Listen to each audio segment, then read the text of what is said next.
मेघमाଳରେ शीघ्र आसुथिबा आम्भमानଙ୍କ प्रभु जीशु ख्रीष्टଙ୍କର ଅତି ପବିତ୍ର ଓ ବହୁମୂଲ୍ୟ ନାମରେ ଆପଣ ସମସ୍ତଙ୍କୁ ଆଉ ଏକ ନୂତନ ପ୍ରସଙ୍ଗରେ ପୁନର୍ବାର ମୁଁ ସ୍ୱାଗତ କରେ। ପ୍ରତିଦିନ ସ୍ୱର୍ଗର ପରମେଶ୍ୱର ତାହାଙ୍କ ବାକ୍ୟ ଦ୍ୱାରା ଆମ୍ଭମାନଙ୍କୁ ଉତ୍ସାହିତ କରୁଛନ୍ତି।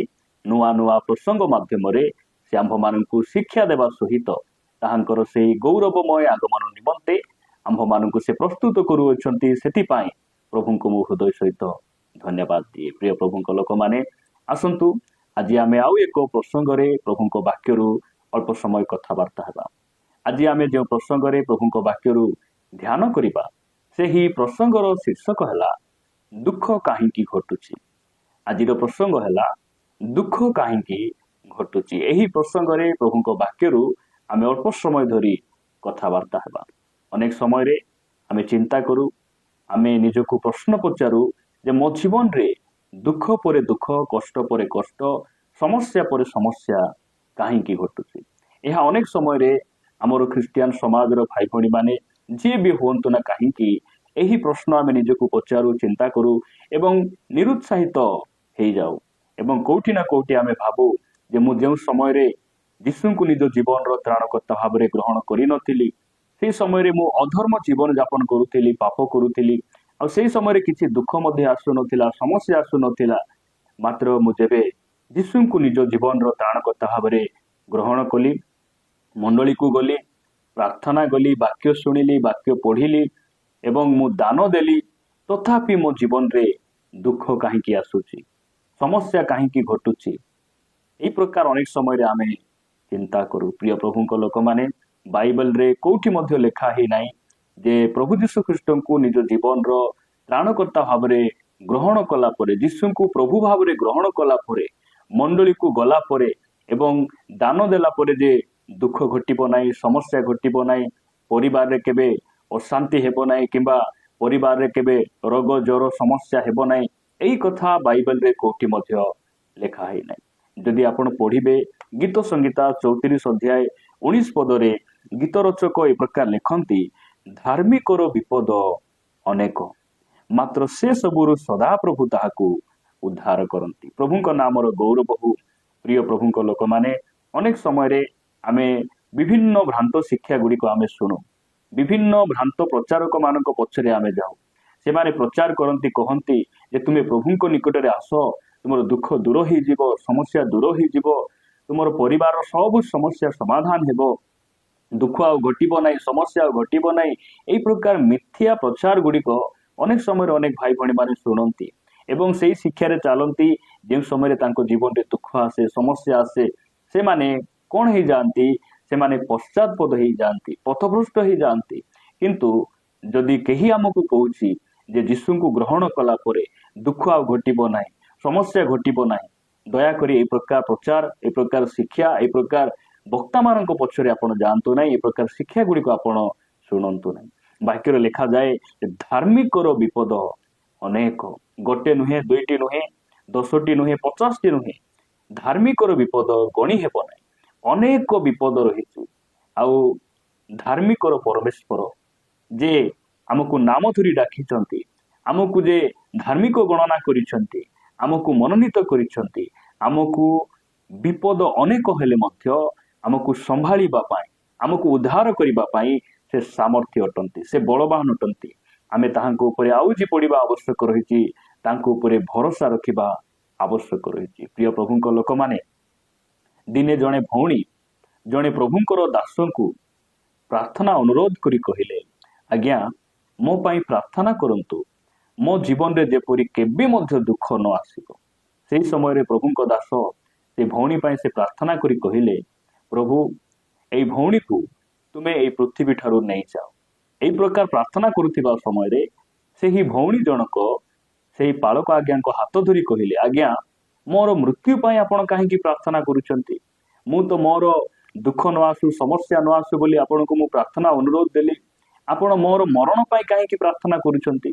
ସେହି ସମୟରେ ପ୍ରଭୁଙ୍କ ଦାସ ତାଙ୍କୁ କହିଲେ, ଭଉଣୀ ଆପଣ ଯେତେ ଦିନ ପର୍ଯ୍ୟନ୍ତ ଏଇ ପୃଥିବୀରେ ଅଛନ୍ତି, ସେତେଦିନ ପର୍ଯ୍ୟନ୍ତ ଆପଣଙ୍କ ଜୀବନରେ ଦୁଃଖ ବି ରହିଛି, ସୁଖ ବି ରହିଛି, ସମସ୍ୟା ବି ରହିଛି ଏବଂ ସଙ୍କଟ ବି ରହିଛି। କିନ୍ତୁ ଯେଉଁ ଦିନ ଆପଣ ଏଇ ପୃଥିବୀ ଛାଡ଼ି प्रभुଙ୍କ निकटକୁ ଚାଲିଯିବେ। ଆପଣ ଯେବେ ପ୍ରଭୁଙ୍କର ମେଘମାଳରେ ଉଠେଇ ନିଆଯିବେ, ଯେଉଁ ସମୟରେ ଆପଣ ପ୍ରଭୁଙ୍କ ସହିତ ବାସ କରିବେ, ସେହି ସ୍ଥାନରେ ଦୁଃଖ ନଥିବ, ବେଦନା ନଥିବ, ସମସ୍ୟା ନଥିବ।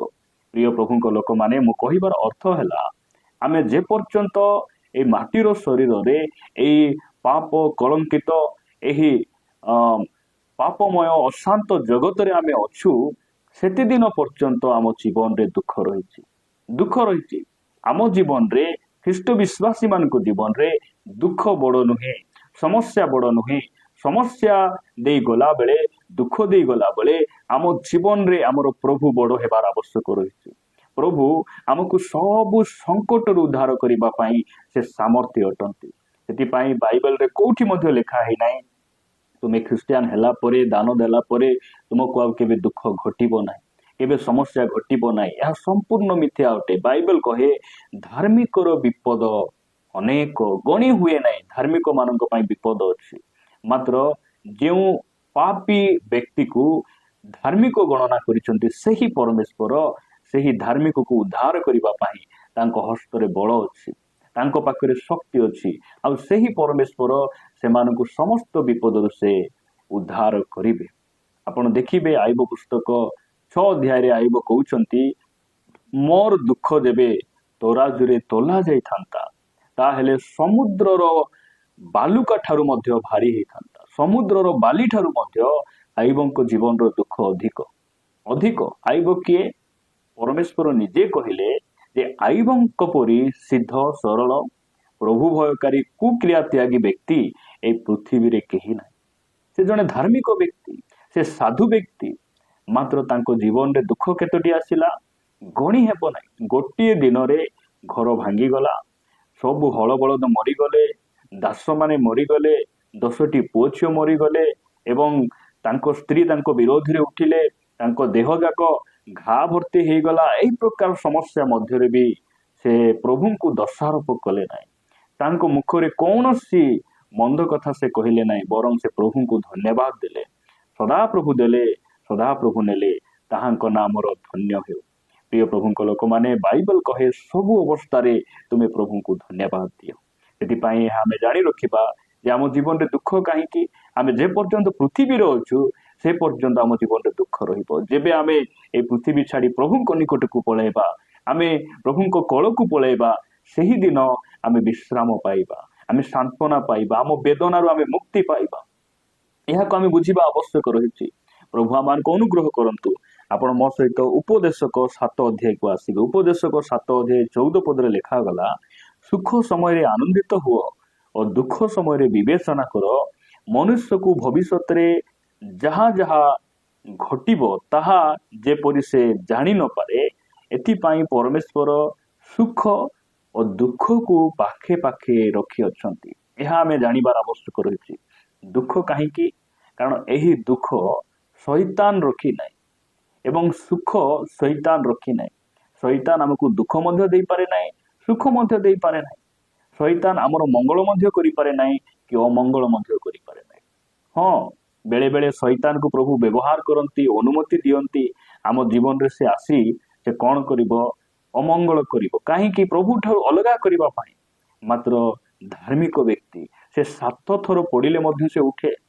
ଆୟୁବଙ୍କୁ ପ୍ରଭୁଙ୍କ ଠାରୁ ଅଲଗା କରିବା ପାଇଁ କୌଣସି ପରିସ୍ଥିତି ଆୟୁବଙ୍କ ସାମ୍ନାରେ ଠିଆ ହେଇପାରିଲା ନାହିଁ। କାରଣ ଆୟୁବଙ୍କ ଜୀବନର ମୁଖ୍ୟ ବିଷୟ ପରମେଶ୍ୱରଙ୍କ ବାକ୍ୟ ଥିଲା ଆଉ ପରମେଶ୍ୱର ଥିଲେ। ଆଜି ପରମେଶ୍ୱର ଆମମାନଙ୍କୁ କହିବା ପାଇଁ ଚାହାନ୍ତି, ଯେ ପର୍ଯ୍ୟନ୍ତ ତୁମେ ଧର୍ମ ଜୀବନ ଯାପନ କରୁଛ, ଯେ ପର୍ଯ୍ୟନ୍ତ ତୁମେ ପୃଥିବୀରେ ଅଛ, ସେ ପର୍ଯ୍ୟନ୍ତ ତୁମ ଜୀବନରେ ଦୁଃଖ ରହିବ। ଆଉ ଦୁଃଖ ସମସ୍ୟା ଥିବା ସମୟରେ ମୁଁ ମଧ୍ୟ ତୁମ ସହିତ ଅଛି। ଆମର ପରମେଶ୍ୱର ତାହା କହି ସେ ଆମମାନଙ୍କୁ ଉତ୍ସାହିତ କରିବା ପାଇଁ ଚାହାନ୍ତି। ଏହି ସ୍ଥାନ ଲେଖାଯାଏ ଯେ ଦୁଃଖ ଆଉ ସୁଖକୁ ଶୈତାନ ରଖି ନାହିଁ। କିଏ ରଖିଛି? ପରମେଶ୍ୱର ରଖିଛନ୍ତି। ସେଥିପାଇଁ ପରମେଶ୍ୱର ଯାହା ରଖିଛନ୍ତି ତାହାକୁ ଆମେ କେବେ ଘୁଞ୍ଚାଇ ପାରିବା ନାହିଁ। ପରମେଶ୍ୱର ଆମ ଜୀବନରେ ଯେଉଁ ସବୁ ବିଷୟ ଗୁଡ଼ିକ ହେବା ପାଇଁ ସେ ଅନୁମତି ଦେଉଛନ୍ତି, ସେହି ସବୁ ବିଷୟକୁ ଆମେ ବାରଣ କରିପାରିବା ନାହିଁ। କାରଣ ବାକ୍ୟ କହେ, ସେ ଯାହା ଭାଙ୍ଗନ୍ତି ତାହା କିଏ ଯୋଡ଼ିପାରେ? ସେ ଯାହା ସଳଖ କରିଛନ୍ତି ତାହା କିଏ ବଙ୍କା କରିପାରେ? ବା ସିଏ ଯାହା ବଙ୍କା କରିଛନ୍ତି ତାହାକୁ କିଏ ସଳଖ କରିପାରେ? ସେ ଆମର ପ୍ରଭୁ ଅଟନ୍ତି। ଆମେ ଏହି ବାକ୍ୟକୁ ସମର୍ଥନ କରିବା, ଏହି ବାକ୍ୟକୁ ଆମେ ହଁ କହିବାର ଅଛି, ଏହି ବାକ୍ୟରେ ଆମେ ଆମେନ କହିବାର ଅଛି। ପ୍ରିୟ ପ୍ରଭୁଙ୍କ ଲୋକମାନେ, ପ୍ରଭୁ ଆମମାନଙ୍କୁ ଅନୁଗ୍ରହ କରନ୍ତୁ। ଦୁଃଖ କାହିଁକି ଏ ପୃଥିବୀରେ ଥିବା ପର୍ଯ୍ୟନ୍ତ ଆମ ଜୀବନରେ ଦୁଃଖ ରହିବ, ଏବଂ ଦୁଃଖ କାହିଁକି ପରମେଶ୍ୱର ଏହି ଦୁଃଖକୁ ଆଉ ସୁଖକୁ ପାଖେ ପାଖେ ରଖିଛନ୍ତି। ପ୍ରଭୁ ଏହି ବାକ୍ୟ ଦେଇ ଆମ ସମସ୍ତଙ୍କୁ ଆଶୀର୍ବାଦ କରନ୍ତୁ। ଆସନ୍ତୁ ପଦେ ପ୍ରାର୍ଥନା କରିବା। ପ୍ରେମିକ ସ୍ୱର୍ଗୀୟ ପିତା, ମୁଁ ତୁମକୁ ଧନ୍ୟବାଦ ଦିଏ ପ୍ରଭୁ। ଆମ ଜୀବନରେ ଦୁଃଖ, ସମସ୍ୟା, ସଙ୍କଟ ଆସିବା ସମୟରେ ତୁମେ ଆମ ସଙ୍ଗରେ ରହିବା ପରମେଶ୍ୱର ଅଟ। ପିତା, ଆମ ଜୀବନରେ ଦୁଃଖ କାହିଁକି? ପିତା, এই ଦୁଃଖ ଆଉ ସୁଖକୁ ତୁମେ ରଖିଛ। ଆମେ ଯେପରି ପ୍ରଭୁ ସୁଖ ଆସିଲେ ତୁମକୁ ଭୁଲି ନଯିବୁ, ସେଥିପାଇଁ ଆମ ଜୀବନରେ ଦୁଃଖ ମଧ୍ୟ ରଖିଛ। ତୁମେ କେତେ ପ୍ରେମିକ ପରମେଶ୍ୱର ଅଟ। ପିତା, ଆମେ ତୁମକୁ ଧନ୍ୟବାଦ ଦେଉଛୁ। ଯେଉଁ ଭାଇ ଭଉଣୀମାନେ ଦୁଃଖ ଦେଇ ଯାଉଛନ୍ତି, ତୁମେ ସେମାନଙ୍କୁ ସାନ୍ତ୍ୱନା ଦିଅ। ସେହି ଦୁଃଖ ତୁମକୁ ପ୍ରଭୁ ଆହୁରି ଜାଣିବା ପାଇଁ ସାହାଯ୍ୟ କରୁ। ସେହି ଦୁଃଖ ପରିବର୍ତ୍ତନ ଆଡ଼କୁ କଢ଼େଇ ନେଉ। ସେହି ଦୁଃଖ ତୁମରି ଉପରେ ଭରସା ରଖିବା ଶିଖାଉ। ଦୟା କର। ଗୌରବ ମହିମା ତୁମକୁ ଦେଇ ପ୍ରାର୍ଥନା ପ୍ରିୟ ପ୍ରଭୁ ଯୀଶୁଙ୍କ ନାମରେ ମାଗୁଅଛି। Amen, amen. ପୁନର୍ବାର ସମସ୍ତଙ୍କୁ ପ୍ରେଜ୍ ଦ ଲର୍ଡ। ପ୍ରଭୁ ସମସ୍ତଙ୍କୁ ଆଶୀର୍ବାଦ କରନ୍ତୁ।